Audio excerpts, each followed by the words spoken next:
Paz do Senhor, igreja. Abra sua Bíblia, Epístola de Tiago, capítulo 5.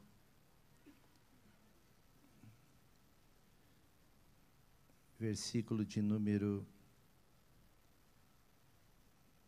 16. 5 e 16 da Epístola de Tiago. Quase lá no final da Bíblia. Glória a Deus. Vou aguardar os irmãos para nós lermos juntos e vamos à lição desta noite. Epístola de Tiago, capítulo 5, versículo de número 16, diz assim: portanto, confessai os vossos pecados uns aos outros e orai uns pelos outros para serdes curados.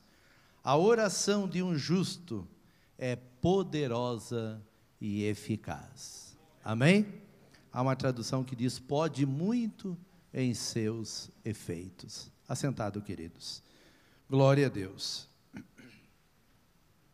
Nós temos a lição número 8 da nossa apostila, Discipulado Família Cristã, e estamos já na 8ª lição, que tem como tema Orando em Família, a comunicação coletiva com Deus.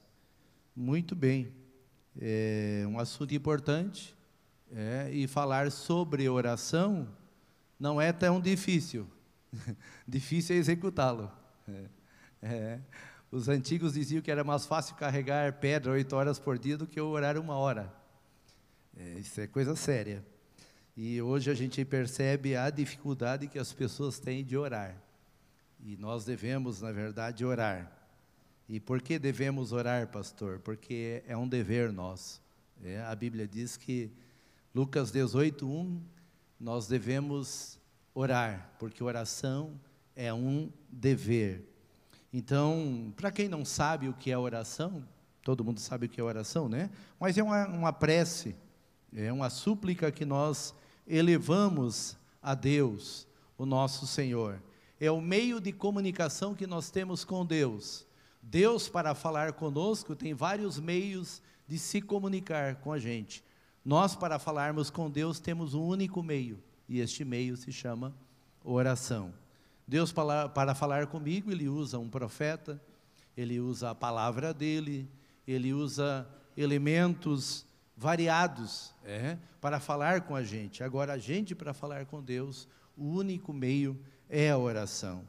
E é fundamental que nós busquemos a presença do Senhor, falemos com o Senhor, porque orar é mandamento bíblico. Veja que além de orar ser o nosso dever, também é mandamento bíblico. Está lá em Colossenses 4:2. Isaías 64, 6 e 7 diz que deixar de orar entristece a Deus. Por quê? Porque Deus é nosso Pai. E geralmente os pais gostam de se comunicar com os filhos, e gostam de ser procurado pelos filhos também. Eu tenho meu pai falecido há 16 anos, mas lembro-me quando ia lá, ele dizia: por que você não veio aqui? Mas pai, eu já estive aqui um dia na semana. Não, mas está demorando muito. E é quase toda semana lá. Mas ele dizia: está demorando muito. Então, se os nossos pais sentem a nossa ausência, muito mais o Pai Celestial, quando deixamos de orar, deixamos de falar com Ele. Então é importante a nossa comunicação com Deus, a nossa oração com Ele. Todos os crentes devem orar a Deus. Então oração é uma prece, uma súplica dirigida a Deus.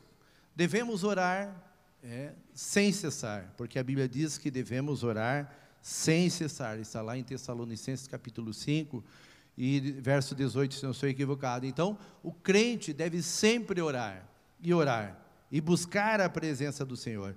Em se falando em família, é importantíssimo a oração, quando a gente procura ter o hábito de orar em família. Alguns têm esse costume, outros não. No entanto, é importante a gente orar em família. O marido orar com a esposa orar com o marido, os pais orarem com os filhos com os pais, e isso é fundamental, é muito importante. A oração, irmãos, quando ela é elevada a Deus de forma coletiva, ela é fundamental.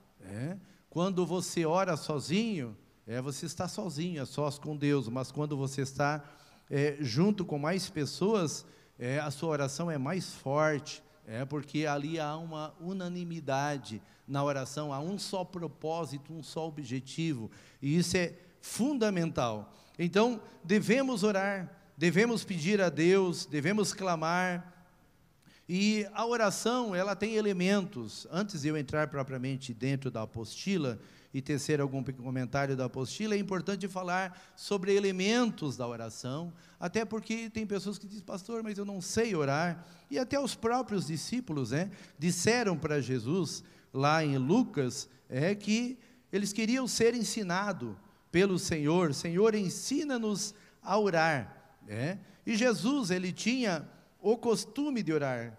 Lucas 22, 39, diz que Jesus tinha o costume de orar, e nós devemos ter esse hábito, esse costume de orar, de buscar a presença do Senhor. Voltando um pouquinho atrás, Lucas 18, a Bíblia diz que Jesus fala sobre o dever de orar sempre, e há outro texto que diz que então os discípulos pedem para Jesus ensinar eles a orar. Isso é muito importante, e nós devemos, na verdade, pedir a Deus que nos oriente, embora a Bíblia, ela nos ensina a orar. Então, a nossa oração, ela precisa ter elementos, elementos que são adoração, louvor, súplica. Quando você olha Jesus ensinando a oração do Pai Nosso, Ele não ensinou ali para você fazer uma oração repetitiva como um papagaio, até porque antes dele falar da oração dominical, a oração do Pai Nosso, um pouquinho antes ele diz: quando vocês orarem, não useis de vãs repetições, mas esta oração, ela é uma oração gabarito, uma oração modelo, para quando você chegar diante de Deus, você saber como orar, e é importante a gente passar isso aos nossos filhos também. Às vezes nossos filhos não sabem como orar, então você vai lá na oração do Pai Nosso, e você procura entender que dentro da oração do Pai Nosso, há vários elementos de oração, e a gente começa justamente orando, adorando ao Senhor. Começa a nossa oração com adoração, depois com louvor, depois com gratidão, depois com súplica, depois com intercessão, petição, confissão, e encerra com ações de graças. Então é fundamental que a gente ensine os nossos filhos a orarem, e desde pequenos eles gostam, porque os filhos copiam a gente, querendo ou não, os filhos, eles querem ser como os pais, eles querem imitar os pais, e nada melhor do que ensinar os filhos já desde cedo a orar. Então, oração em família, ela é fundamental, mas é importante você ensinar o seu filho a saber orar, como orar. Aqui a lição de número 8 diz assim, a sociedade do século 21 é marcada pelo ativismo.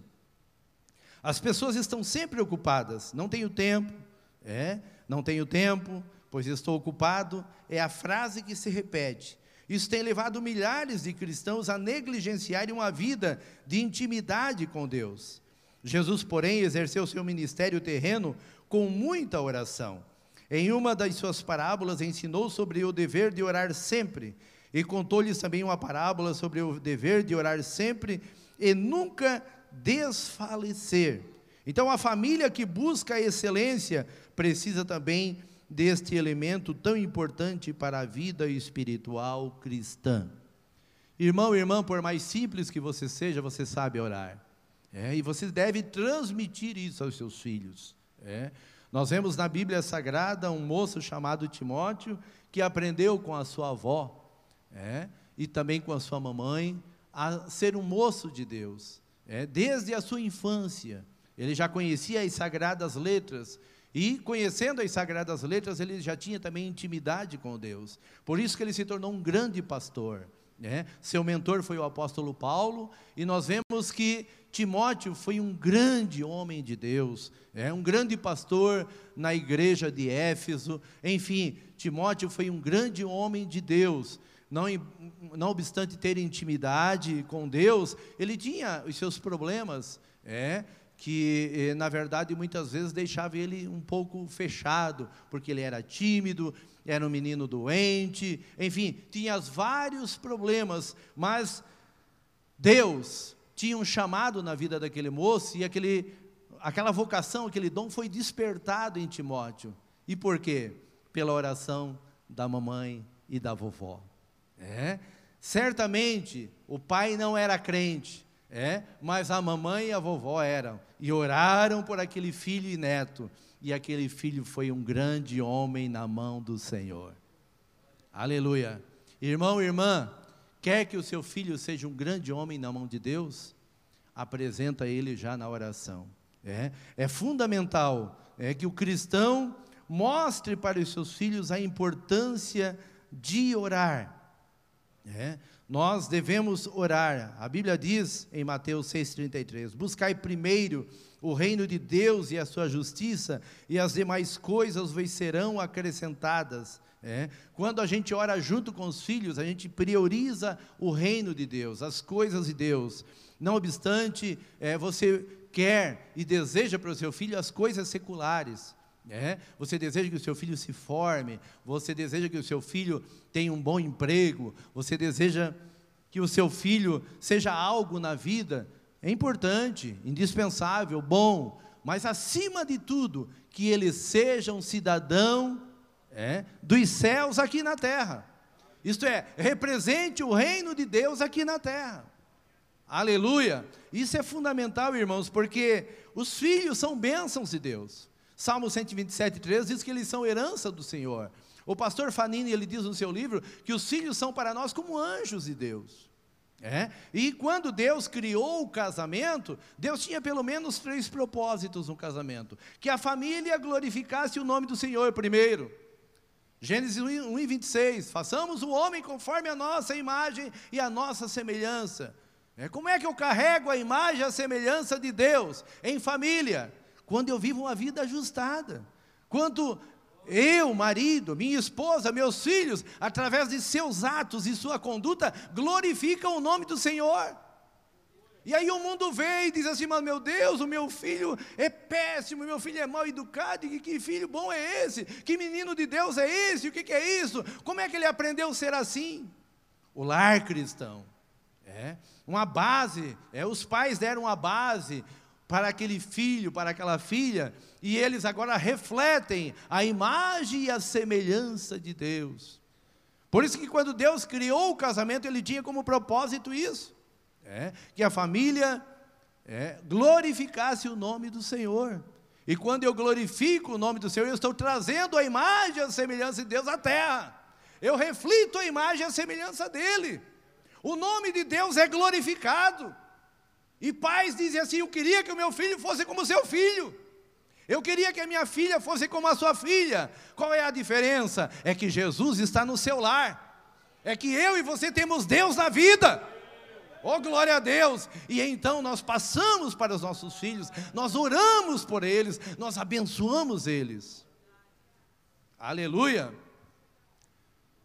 Outra importância do casamento, que Deus tinha como propósito ao realizar o casamento, aleluia, é que houvesse uma hereditariedade santa, divina, isto é, Deus quer que os nossos filhos sejam uma bênção.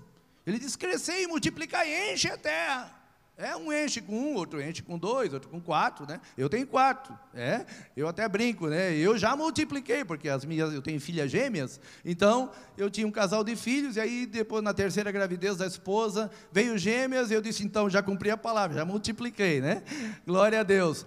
Meus irmãos, os filhos são bênçãos de Deus para nós, são alegria nossa, aleluia, mas eles precisam de mentores, de um pai e de uma mãe que oram, e que ensinem eles a orar. Aí eles serão como bênçãos de Deus dentro do nosso lar, bênçãos de Deus para a sociedade, não vão incomodar no colégio, não vão incomodar na sociedade, não vão incomodar a polícia, não vão incomodar, Por quê? Porque eles estão debaixo da oração dos pais, porque desde cedo os pais já ensinaram a palavra do Senhor e ensinaram a orar. O cristão sabe a importância de orar. Às vezes não é colocada em ação, no entanto, jamais encontrará algum cristão que despreze a oração e seu valor. Na família, a oração deve ser cultivada de duas maneiras, individual e coletiva. A experiência pessoal de oração nunca deve ser aniquilada, mas também não é suficiente no contexto familiar. Então, devemos orar em coletivo, devemos orar também individualmente. Glória ao nome do Senhor. Deus, Ele, ao instituir o casamento, Ele desejava que a família glorificasse o nome dEle, que houvesse uma hereditariedade divina, santa, e que também que o homem dominasse a terra. Essa é a terceira questão que de repente muitos ficaram esperando, né? Qual o propósito de Deus no casamento? Que o homem dominasse a terra com paz e com harmonia, com felicidade. Pastor, por que isso não acontece? Por causa do pecado. O pecado entrou no mundo e estragou tudo. Só que Deus, através de seu Filho Jesus, morreu na cruz do Calvário para nos salvar, nos resgatar, e agora nós temos outra dimensão de vida. Nós pertencemos ao reino de Deus e representamos esse reino aqui na terra. E devemos representar bem, irmãos. Por isso que Jesus disse: vós sois o sal da terra e a luz do mundo. Aleluia. Precisamos representar bem este reino. Então que Deus possa fazer a gente entender o quanto é importante a oração na família, o quanto é importante você orar pelos seus filhos, ensinar os seus filhos a orar, buscar com eles, orar com eles. Isso é muito importante. Olha o que diz aqui: a família deve ser considerada a partir do casamento e não somente após o nascimento dos filhos. Portanto, os casais devem manter o hábito de orar antes da chegada dos filhos. Que coisa interessante, né? Irmãos, às vezes eu fico admirado que tem mães que engravidam, ou mulheres que engravidam e dizem assim: eu não queria. Nunca faça isso, querida. A partir do momento que você está grávida, mesmo que não era o programado, abençoe. Abençoe. Abençoe. Pastor, eu não queria. Mas aconteceu, né? Como diz outro lá, não foi querer querendo? Aconteceu. Abençoa. Não diga: eu não quero, eu não queria essa gravidez, é uma gravidez indesejada. Não diga isso, por favor. Você não está abençoando o fruto do seu ventre. E você não imagina o quanto aquela criança que está sendo gerada de você, dentro de você, vai ser útil. Porque a nossa cabecinha é muito pequena, a gente não dimensiona o projeto de Deus para uma vida. Quando Deus chamou Jeremias, Deus disse lá no capítulo 1: antes que tu fosse formado na madre, eu já te conhecia. Antes que tu saísse da madre, eu já te santifiquei. E as nações eu te dei por profeta. Como assim, Senhor? Eu nem era formado, tu já me conhecia? Sim. Deus já conhecia eu, o Evaldo, conhecia cada obreiro, cada um de nós. Deus já sabia. O Ramandá, Churramandai. Você não é fruto do acaso. Você está aqui porque Deus te escolheu. Você é importante para Deus. Ah, pastor, mas eu venho de uma família que me amaldiçoaram. Irmão, a partir do momento que você levantou a mão para o céu e disse: eu reconheço Jesus como Senhor e Salvador da minha vida, a maldição caiu por terra. Virou-se a página. Oh, glória! Aleluia! Portanto, querido, querida irmã, não diga: ai meu Deus do céu, estou grávida. Não, eu não era o programado, mas glória a Deus, vamos orar. Vamos abençoar esta criança em nome de Jesus. Aleluia. Oh, glória a Deus, abençoa. A criança já tem que vir abençoada do ventre. Oh, coisa linda, maravilhosa. A psicologia diz, irmãos, que quando a mãe rejeita o filho já lá no seu subconsciente, a criança se sente rejeitada lá no ventre. Lá no ventre. Então cuida, vigia. Aleluia. Abençoa. Abençoe os seus filhos. Os filhos são bênçãos de Deus. Então ore pelos seus filhos, ore com eles, ensine eles a palavra do Senhor. A Bíblia destaca a importância do esforço coletivo. Melhor é serem dois do que um, porque dois têm melhor a paga do seu trabalho. Como é bom quando os dois oram, marido e esposa, oram dentro de um propósito, de um projeto. Vamos orar por tal projeto, tal propósito. Vamos fazer uma campanha de oração, de jejum. Amém. De repente o casal até combina, para abster-se da intimidade conjugal por alguns dias. Não há problema. A Bíblia ali fala da questão do jejum. Então, não tem problema, mas tem que sempre ser de comum acordo. A mulher não pode dizer assim, marido, fica para lá porque estou jejuando. Não, tem que ser de acordo mútuo, tá certo? Tanto esposa como marido deve ser acordo mútuo, ambos devem concordarem. Se dois concordarem em alguma coisa na terra, será concordado no céu. Pastor, e eu que tenho meu cônjuge que não é crente, como é que eu faço? Você sabe, você é inteligente, você tem o Espírito Santo de Deus. Você sabe o tempo que ele ou ela não te procura, aproveita e se santifica na presença do Senhor. Glória a Deus, aleluia. Então, queridos, é muito importante, o casal terem projetos, propósitos, orarem juntos, orarem com os filhos. Isso é muito bom, muito importante. E eu, estudando essa tarde essa lição, lembrava-me da minha infância, porque nós somos de família presbiteriana. Quando eu nasci, meus pais ainda eram presbiterianos. No ano 63, quando eu nasci, eles vieram para a Assembleia de Deus. E a gente percebia o hábito deles. A igreja presbiteriana é uma igreja que leva muito a sério essa questão da palavra, do ensino, no lar, a oração, o respeito. Eu lembro que o meu avô levantava-se para orar, e a gente era criancinha, e as tias todas, papai vai orar. Papai vai orar. Ai, pai, por favor, vê se ora menos, porque a oração do presbiteriano na hora do café não era fraca, orava bastante, entendeu? Então, elas diziam, papai, por favor, ora rápido, que elas queriam comer. Mas a gente percebia aquela comunhão, aquela coisa linda, o respeito. Interessante também na oração é que, quando a oração é coletiva, algo que me gravou assim, que eu quero compartilhar com os irmãos, é que quando um vai orar, somente a oração daquele que vai orar deve se sobressair. A entonação da voz deve ser um pouquinho mais alta, e outros devem apenas acompanhar a oração. Isso que eu via sempre nos meus tios.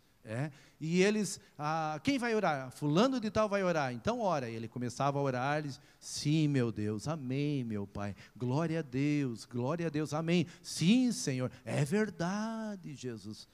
Pausado, baixinho. Nós pentecostais, quando um ora, já o outro quer, ninguém entende nada. Às vezes ninguém entende nada. O que foi orado? Não sei. Porque às vezes é uma questão de educação, na questão de orar.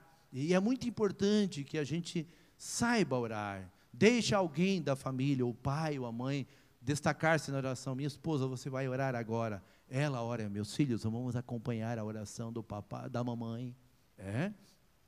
É importante também os pais ensinarem os filhos a orar e agradecer a Deus pelo alimento. Coisa que está se perdendo, costumes bons que a gente está perdendo. Há 30 anos atrás a gente chegava na igreja, não tinha um assentado nos bancos, não tinha, todo mundo de joelho. E outra, eu morava no Jarivatuba, isso aqui sabe, eu morava no Jarivatuba, e o Bupeva, que é a igreja de madeira que a gente congregava, era uns 2 quilômetros distante. A gente já ouvia de casa a oração da igreja. Já ouvia de casa. Não tinha som, não tinha nada, já ouvia a oração. Porque o povo, eles queriam orar, buscavam mesmo a presença do Senhor com intensidade e com fervor. Isso é importante. Está aí o pastor Genésio, está ali também, praticamente, casou lá no Bupela, né, pastor Genésio? Eu até estava falando do pastor Adriano, que eu comecei o trabalho como segundo dirigente com o pastor Genésio Rioski no Fátima, uma bênção de Deus. Então, queridos, a gente perdeu muitos hábitos bons de oração. E hoje, muitas famílias, os filhos não sabem o que é orar na hora do almoço, na hora do café, quando se levanta pela manhã, quando vai dormir à noite. Irmãos, vamos ensinar os nossos filhos a orar e dizer: papai do céu, obrigado por este dia. Ensina pequenininho, porque depois ele vai embora. Vai embora. Glória a Deus. Esses dias eu vi minha nora dizendo assim: o teu filho tem um cantinho lá que ninguém chega. Opa, que coisa linda, que bom, aleluia. E a gente se preocupou mesmo em ensinar desde pequeno a ter um cantinho de oração, de batalha com Deus. O Ramandá, Churamandai. Isso é importante, queridos, nós ensinarmos os nossos filhos a orar. Ensina ele a orar. Ora na mesa, agradeça a Deus pelo alimento. Vamos orar agora. Larga o celular. Larga o celular. Vamos orar agora. 1 hora, 2, 3 no celular. Meu Deus, que tristeza. Como estamos mudando, meus irmãos. Isso é ruim. Isso não é bom. Vamos orar em família. Vamos pedir a Deus para abençoar o nosso lar, a nossa família. Aleluia. Onde estiver 2 ou 3, ali eu estou no meio deles, diz a palavra. Diz aqui, olha, os benefícios de orar junto e a presença de Deus. Quando você ora, você atrai a presença de Deus. Irmãos, existe coisa melhor do que a presença de Deus na nossa vida? Glória a Deus. E eu estava estudando essa tarde e lembrando-me que antigamente nós não tínhamos aquele cartãozinho da Unimed, né? Eu não tenho também, agora, né? Mas antes a gente tinha o cartãozinho da Unimed, muitos têm, né? Da Unimed, da GEMED, enfim, vários planos de saúde. Eu tenho outro plano de saúde. Mas hoje um filho dá uma tosse, médico.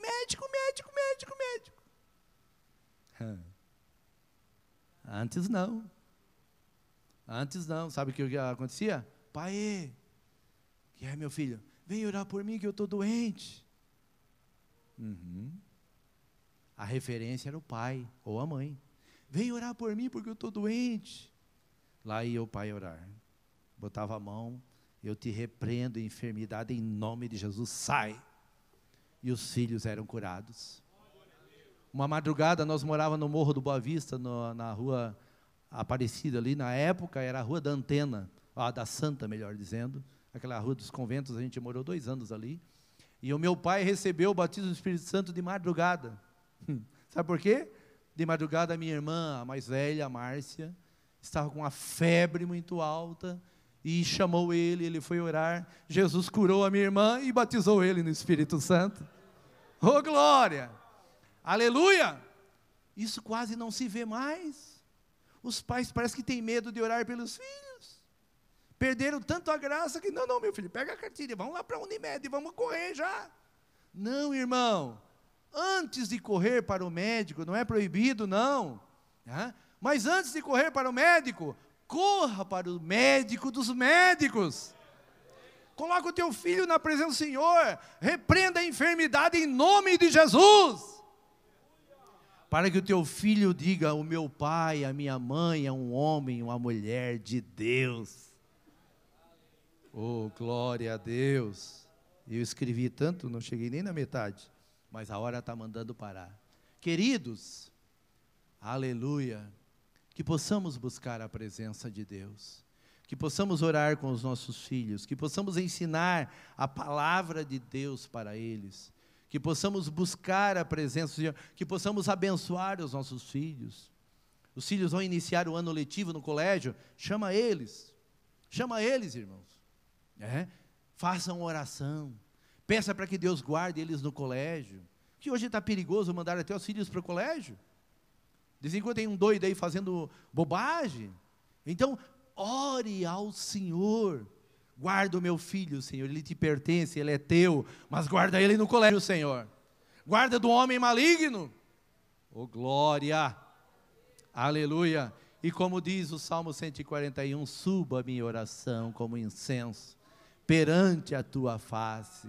Oh, glória a Deus! E a tua oração, irmão, vai subir como um cheiro suave, como um perfume suave, agradável ao Senhor, e Deus vai te ouvir.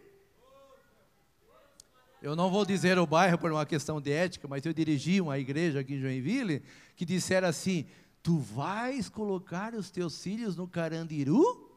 Que era o colégio, o apelido do colégio era Carandiru. Quando o helicóptero baixava, para levar uns 14 adolescentes que tinha gangue por todo lado. Aí eu disse, mas eu vou colocar onde? Eu vim dirigir essa igreja, esse local, vou colocar onde? Deus o livre, você vai colocar? Eu disse, não, vou colocar sim. Orei por eles, abençoei eles, foram, nunca aconteceu nada. Porque Deus guarda os nossos filhos. Eu sempre digo, irmãos, enquanto os filhos estiverem debaixo do nosso joelho, o Ramandai, aleluia! Ele pode ser um marginal, ele pode ser um bandido, ela pode ser uma prostituta, quem sabe o teu filho esteja até atrás das grades, mas enquanto ele estiver debaixo do teu joelho, ele ainda estará protegido pelo Senhor, por causa das tuas orações. Acredite, irmão, irmã. Oh, glória. Pastor, mas ele é desviado. Aleluia, como disse o pastor Melfior. Ele pode ter saído do caminho, mas o caminho nunca vai sair dele. Nunca. Então, queridos, e pode até matarem ele, sim. Mas antes de ele morrer, Deus ainda vai dar a oportunidade para ele lembrar-se do Deus da sua mamãe e do seu papai. Oh, Ramandai, aleluia, aleluia. E uma coisa que Deus não nega, irmãos, é um pedido de perdão de um filho arrependido. Pode ser na última hora. Na última hora. O Hassahakatashu Ramandai. Tem crente que não acredita. Tem crente que é igual o mais velho lá do pródigo, né? Não, isso aí, vagabundo, aprontou, agora quer ir. Irmãos, você não compreende a dimensão do amor de Deus. É que por trás daquele filho, muitas vezes marginal, tem um pai e uma mãe chorando, derramando lágrimas por ele, por ela. O Hassahramandai.